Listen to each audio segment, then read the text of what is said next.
Hi everyone, welcome to Here We Are, Brattleboro's community talk show. I'm Wendy O'Connell, and my guest today is Stacy Blackadar. You may recognize Stacy. She's had a long connection to the Boys and Girls Club here on Flat Street, beginning as a member in middle school and going on through high school. And then after college, she circled back and served on the board, and she's now the advancement coordinator.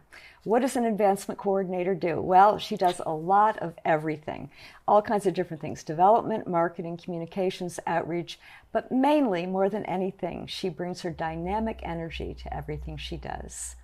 Welcome, Stacy. Thank you, Wendy. That was so kind. Well, you do. I feel like you described my position better than I do. Well, I know that you do a lot of different things. Yeah. And, there's no way to encompass really all that you do. I think one of the things that is interesting about your position is that you have spent so much time at the Boys and Girls Club at different ages. Yeah, definitely. I started going to the Boys and Girls Club in the 8th grade. Specifically, I transferred to BAMS, and I was a part of a group of kids that commuted on the mover to middle school and high school, and I just wanted to be in town and hang out with my friends, and there was a late bus at 5:15 every day, and that was my regular route. And so it went from being a place that I hung out in and developed some really beautiful relationships with staff there, and then that kind of got me to tap in more as a junior staff member and president of their teen leadership club. That's right. Right from the beginning, you started having leadership roles there. Yeah. I mean, I don't know. I'm a busybody, and I like to make things happen. So I find leadership roles really help in that space. Yes, that's true. That's where you've got the finger on a lot of pulses. Yeah. You also had kind of a unique situation with your home life and your school, going on the mover you spent more than a couple hours every day. So much time on the mover. Yeah, can you talk a little bit about that time for you? Yeah, so when I was 11, my dad was diagnosed with Alzheimer's disease.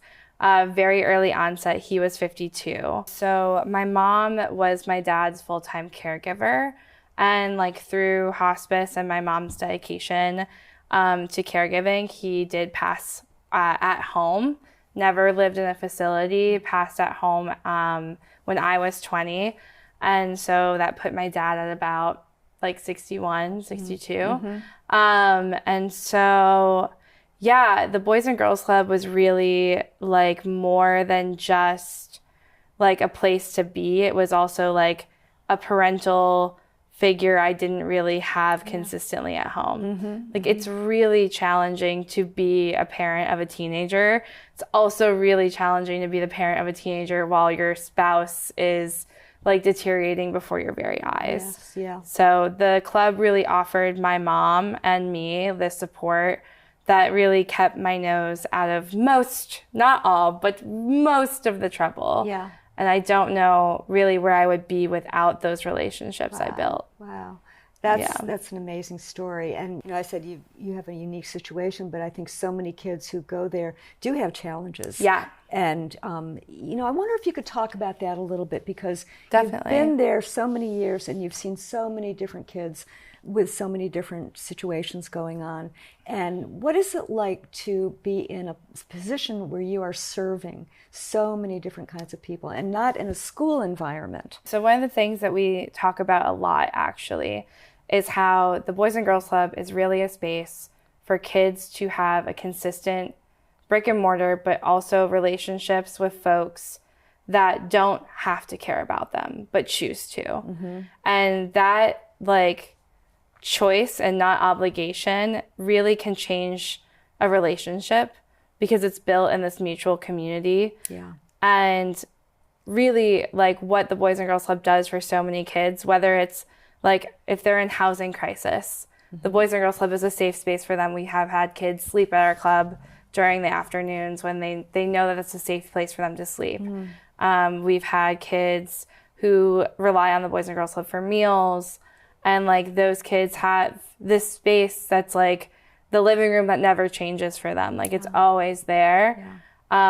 Even when their living situation looks different, it could be from day to day, from week to week, to month, from year to year.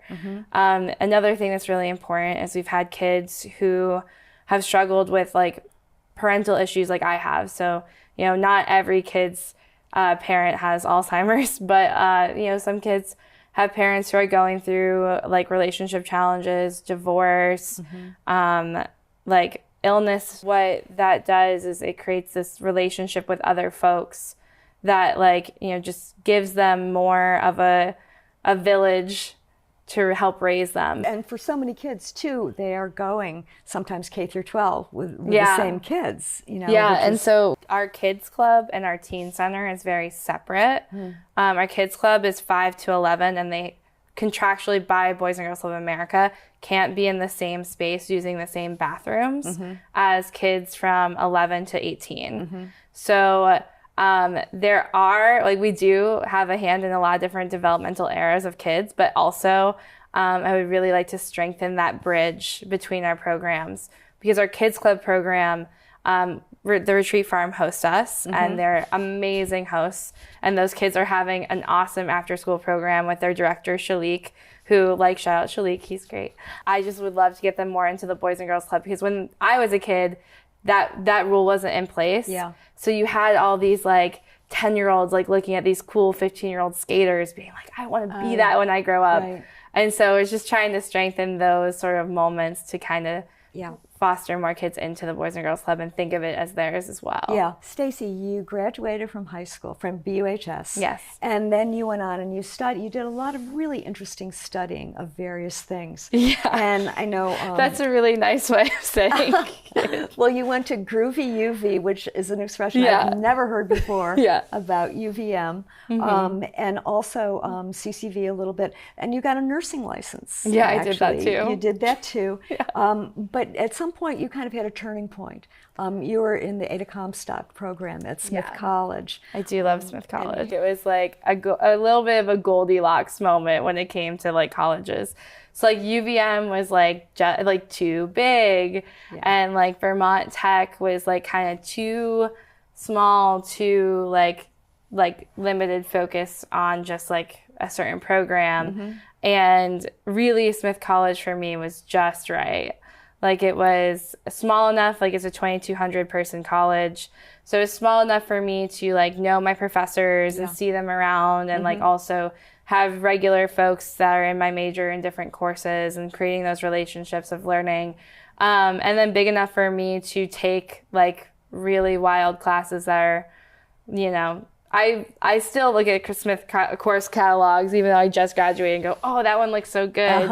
You were majoring in American Studies and Women's Studies. Yes. And you had a really fabulous professor. Yes. My first semester at Smith College, I took a course called White Supremacy in the Age of Trump, which is, you know, kind of, it caught my attention, hence how I took the course. And that's taught by this absolute powerhouse of a human, Loretta Ross, who has served as one of my mentors ever since. She is part of a Black Women Coalition sister song that built the framework for reproductive justice. That framework is what drives my work, even though I'm not really working on reproductive justice issues that people would think of. The tenets of reproductive justice are the right to have children, the right not to have children, the right to raise children in a safe environment, and the right to pleasure and happiness. And so, and none of those things come at the expense of someone else's rights, very like human rights framework. Thank you, Eleanor Roosevelt. But very much like every single thing I do when it comes to work in community or like working for kids, like healthcare falls underneath that, housing falls underneath that, safe schools fall underneath that. And so instead of really striking against one another, of being like I'm anti-abortion or pro-choice, it creates these bridges for conversations. And what Loretta has done in her whole world, especially her book that she just put out, is called Calling in the Call Out Culture. calling in is all about bridging those conversations and like building a coalition. Even if you don't agree with someone 30 or 40%, you can still find 60% of common ground with them. Yeah. And that's what we really need to make lasting change that actually helps people. Right. And I think there's more and more of that. I'm hearing lately, especially, all about building bridges and having debate or conversation. Along the way, you've had some other jobs. You've done a lot of nonprofit, academic, and grassroots-based jobs. Yeah. Are there any of those that stand out for you in terms of influencing you? Currently, right now, I work for 2 nonprofits. I work for the Boys and Girls Club here on Flat Street. I also work for the Vermont Cheese Council, which really helps uplift our cheesemakers. We have 41 cheesemakers in our coalition, 80% of which are women cheesemakers.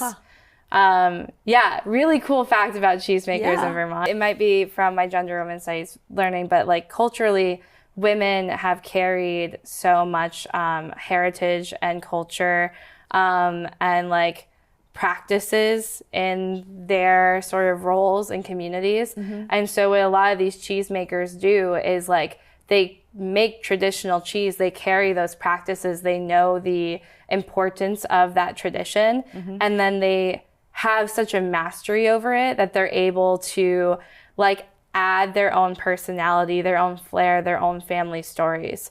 So really one of the most beautiful things about Vermont cheese is every creamery you go to, especially when you're talking to these makers, like they're able to like sort of not only show you amazing cheese, but also like show you a slice of what it's like to be a Vermonter, a slice of what it's like to be them. Yes.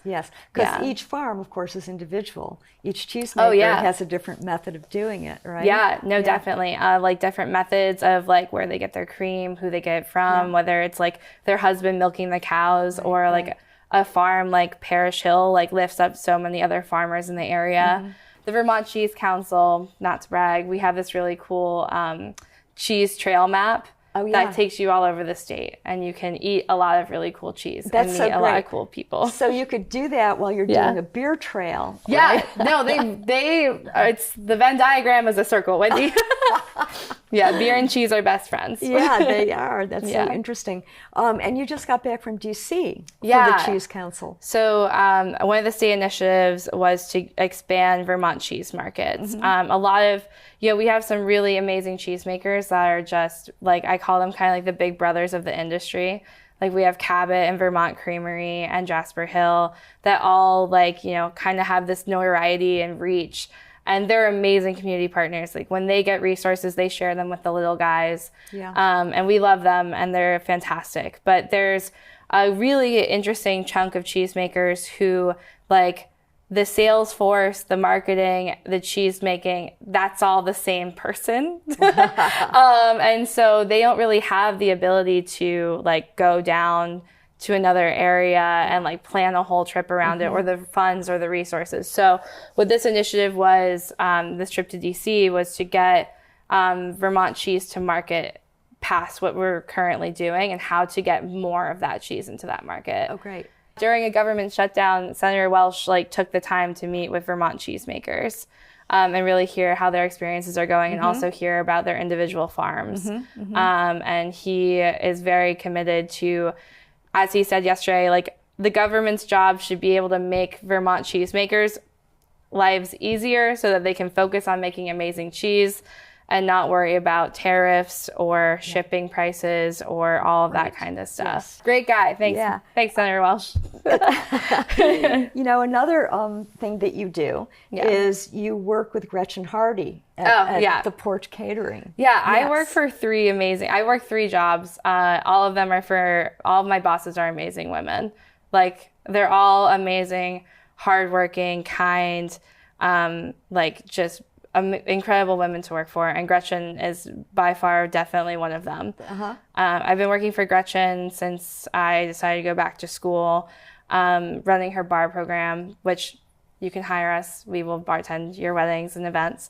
And she brings so much passion into what she does. She works so hard to make food accessible.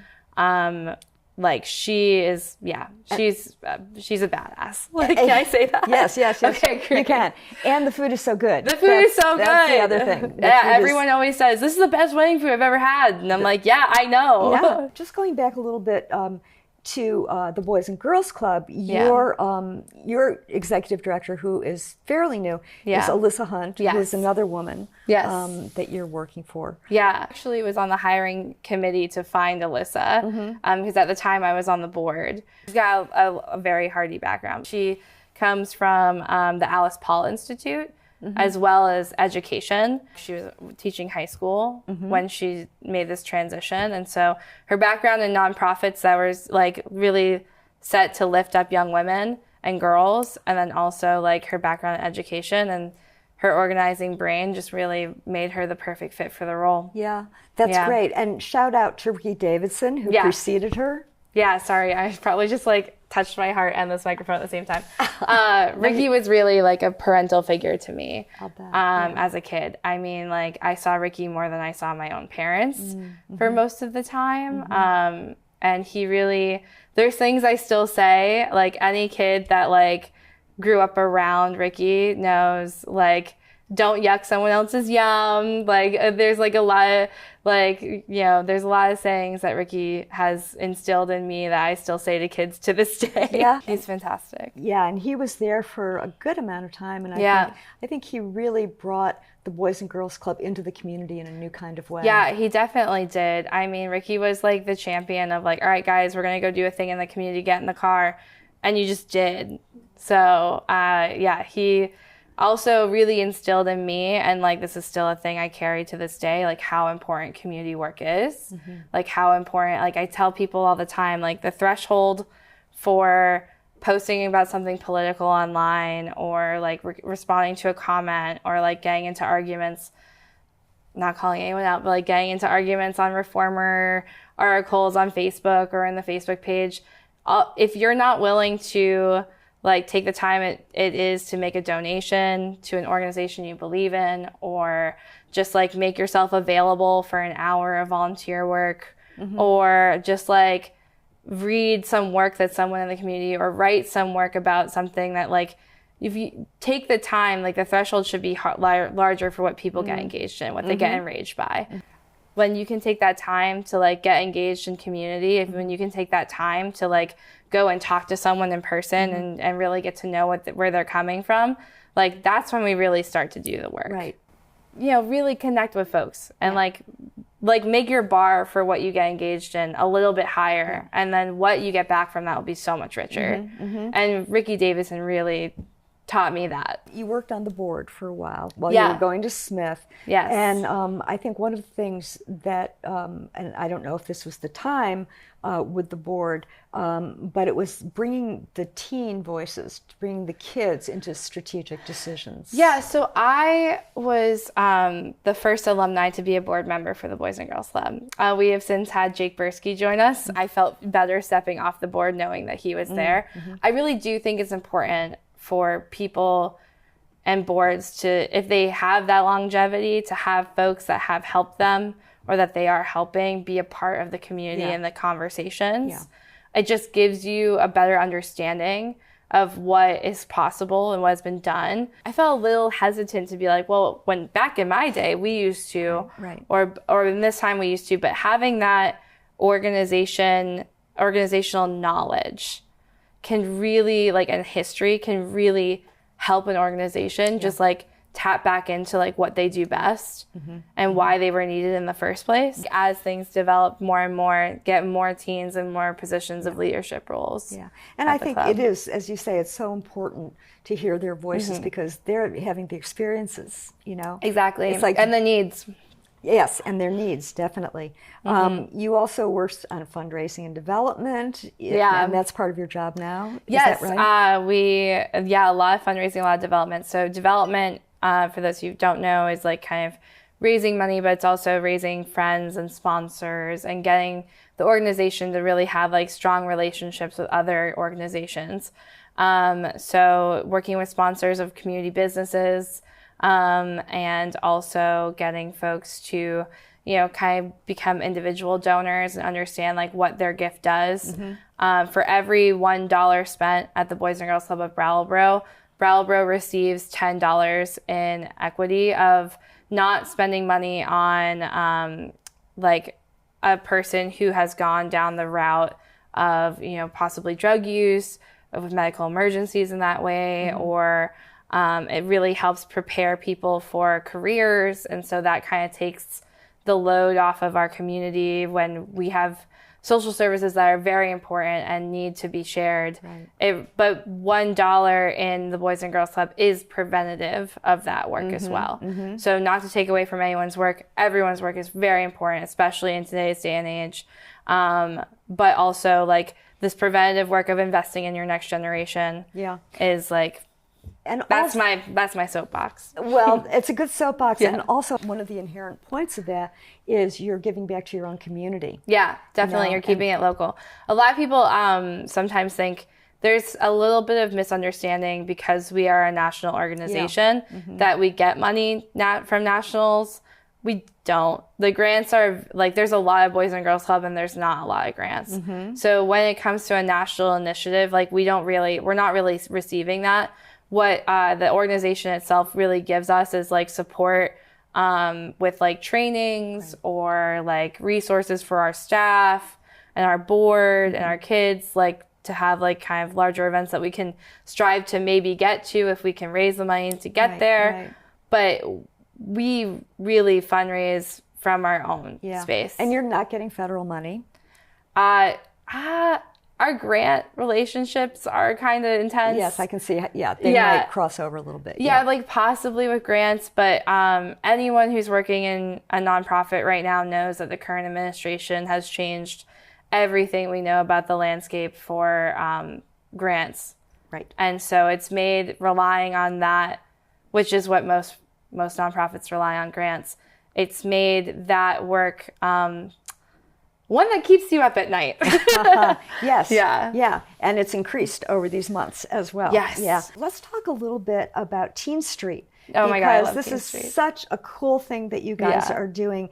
And you're also kind of partnering, I believe, with the Downtown Brattleboro Alliance, New England Youth Theater, the Latches Theater, River Gallery School. Can you talk a little bit about that? Definitely. So Teen Street is... Erin Skaggs is amazing. She's from downtown Brattleboro. And every time I say, Teen Street is like gallery walk, but just for teens, she's like, but teens can go to gallery walk and it's for them too. I'm like, yeah. But like, basically, Teen Street is if gallery walks, all of their musicians, all of the vendors, all of those folks were teens. So it's like really creating this platform for teens of all different backgrounds and all different passions to have their like day in their sun, their moment. So we've got like the sporty kids playing basketball. We have the like music oriented kids being the musicians playing music. We have a lot of NEYT kids as our MCs for like hosting the event. Yeah. And then we have a lot of different kids doing art vending, which we could always use more art vendors for the next one. So basically the idea is to kind of like bring this life into Flat Street. Because when I was a kid, Flat Street was just objectively teenage like territory. Like, yeah, right. Exactly. And I feel like that has changed a lot in this last decade. And I really do believe that it's not about pushing people out. It's about inviting folks in. And with more folks in that space, the behaviors that people are uncomfortable with will see themselves out. Not the folks. I mean, every time we set up for Teen Street, a lot of folks come by and they, are used to hanging out in that space and they'll say like, oh, well, what's going on here? And I explain what it is and they get super excited. They start telling their friends. They're always like, hey, the kids are going to be here today. Like this is their space. Great. And so it's really not about pushing people out. Right. It's about bringing folks in. This is Preston Lot on Flat Yes. Street. Yeah. And so it's right across from the transportation center. It's a big space, and the setup is fabulous. You've got a bunch of kids who are selling jewelry and artwork and all kinds of things like that. And there's music that comes in. Music, a lot of food trucks, a lot of bouncy houses. So far you've done two? Two. Yeah, we did our first one in July. Yep. We did a back to school one in September with Brat Rock and Interaction. They're amazing. And the bands that they book are amazing. And then our next one will be in January. And that will be at the Boys and Girls Club. It will be inside. Yeah. So my big dream is like we're going to have like a rail jam of skaters and like some younger like bands, but also like I would love to get a little more punk and rock bands going, and then art vendors, and then I will see what we can do for food in there, but I think it's going to be really great. That's one of the coolest things that we've been doing. I'm really excited that we've created some of these relationships to bus kids from rural areas for Teen Street. So the first one was Mount Herman, but we're hoping to work with the Putney School as well, and just those surrounding areas that those kids might not have that availability to get into a community like this. But I really do feel like anyone in Windham County, I mean, we're Vermont, so if you say you're in Brattleboro and I live in Dummerston, we're neighbors. Right. Like, those are our neighbors. That's our community, too. Yeah, that's very exciting. So you're going to try to get some transport for these kids to be able to come and be part of it. That's fabulous. Stacy, you have you've been in Brattleboro now for these many years. You've been in the community, to a very large extent. Could you say a few words, maybe more than a few words, about how you've seen it change and your relationship to that, and also, being on Flat Street for the Teen Center? Yeah. So, like, when I was a kid, my dad used to go grocery shopping in Brattleboro once a week, and he would call it the Big Apple because that was like the big place to go. And so as a kid, it was like this place of wonderment, and then as a teen, it was like, oh, this is a community that actually has stuff for me to do after school that's not sports. Sports are great. They're just not for everybody. And then that era was just like, you would go downtown and you would see who was there, and like, that's just not really, I don't see kids doing that as much. Like, I don't see kids like sitting at the spot or like hanging out at the transportation center or skateboarding or, I mean, not that they don't. Like, there are still kids that do those things, and that I'm glad that they're there. But before, it was kind of like the Boys and Girls Club was like our home base, and like downtown was our space. And I know because of some of the work that the Youth Council has done and the surveys that they've done, that kids just don't feel that way. One of my cute little stories of Teen Street is the kids were using the Boys and Girls Club as a home base during the July Teen Street. And I passed by a couple teenagers that were like, did you ever think you would be like jaywalking at 8:30 at night on Flat Street? And they were like, ah. And I was like thinking to myself, I'm like, when I was a kid, we were doing a lot more than jaywalking on Flat Street at 8:30. And so I really like want them to feel like, I mean, the space between NEYT and the Latches that's a youth corridor. Like, downtown Brattleboro's been saying it, NEYT's been saying it, we've been saying it. Like, there's no reason for that not to be like the place where all the kids kind of like, oh, you're getting out of rehearsal, oh, you got done with like this club that you're in, let's go catch a movie at the Latches and eat dinner at the Boys and Girls Club. There's no reason it shouldn't be that. And I think some of the narrative is earned, some of it is blown out of proportion, and the only way that we change the narrative is by doing it and being there and building it. The fact is that you're out there and you're really doing it, and you're creating these connections and collaborations and spaces for kids. It's really exciting, Stacy. I think it's exciting. Yeah, it is. Yeah, I get super jazzed about it. Oh, good. Well, continue, please. Continue with that. Oh, no worries. I'm on it. Is this a good time to plug a couple things? Sure. Yes, Great. Go right ahead. Okay, so for starters, the Boys and Girls Club can always use your support. We're always looking for volunteers. We desperately need drivers to help our kids get to and from our programs after school. We just did a major fundraiser called Going the Distance. It was the 16th year of Going the Distance. And a lot of the founding writers of this program are now in their 80s. And we are so close to reaching our goal for Going the Distance, which really provides us the flexible income to make needs and pivots for what our kids need in the moment and not be tied up in the tape for grants. So if you could totally go to the Boys and Girls Club website at Brattleboro, Going the Distance, you can donate right there. A couple other things we got going on. We have some really cool free college counseling that's happening at the high school every single Wednesday with free pizza. Parents are included. And then another big one, cheese council's great. Eat Vermont cheese. And last thing I'll say is I used to book punk bands in my basement back in the day, and like my venue was called Stacy's Basement because I'm very creative. And some of the bands that used to play in my basement are coming back to Midnights. One of them is a 6-piece band called Keep Flying. And if you were at the Keep Flying show and you're watching this now, you're probably like, dang, I wish people knew about this because it's going to be so cool. That's great. So be there, right? Yeah, be there. Be there. Keep going keep going to Midnights, keep seeing live music in town. Yeah. Yeah. Thanks, Stacy. Thank you, Wendy. You're excellent. Oh my gosh. It was fun. This was great. Thanks to all of you folks for listening in and hearing Stacy and all the things that she's done and the things that she's doing, the things she's going to continue to do. She is in it. She is in it, and she is making things happen especially for teens in the area. So keep your eye on Flat Street as well, and spread the word. We'll see you next time.